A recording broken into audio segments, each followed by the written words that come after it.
నమస్తే and welcome to hit TV. Samantha నటించిన last film ఖుషి. విజయ్ దేవరకొండ నటించిన ఈ సినిమా మంచి విజయాన్ని అందుకుంది. ఇక ఈ సినిమా తర్వాత సమంత నుంచి ఒక సినిమా కూడా రావడం లేదు. బాలీవుడ్ లో సిటాడెల్ వెబ్ సిరీస్ తప్పితే సమంత అప్ కమింగ్ ప్రాజెక్ట్ ఒకటి కూడా లేదు. అంతేకాదు ఇప్పటికే కమిట్ అయిన సినిమాల నుంచి కూడా సమంత తప్పుకుంటోంది. దాదాపు 3 ఏళ్ల క్రితం 2021 చివర్లో సమంత నుంచి ఒక ఇంటర్నేషనల్ మూవీని అధికారికంగా ప్రకటించారు.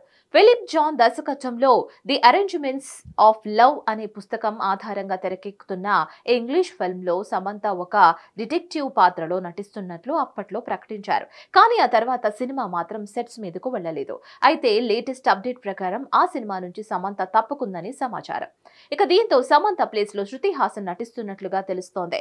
ఈ సినిమాకి చెన్నై స్టోరీ అనే టైటిల్ ఫిక్స్ చేశారు. శృతి హాసన్ లీడ్ రోల్ చేస్తున్న ఈ సినిమాలో వివేక్ కల్రా మరొక కీలక పాత్రలో నటిస్తున్నారు.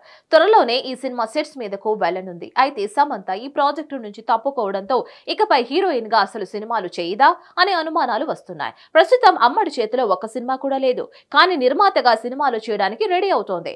హీరోయిన్ గా మాత్రం నో చెప్తోంది. కాబట్టి ఇకపై శామ్ ను హీరోయిన్ గా చూడడం కష్టమే అంటున్నారు. మరి సమంత ఏం చేస్తుందో చూడాలి.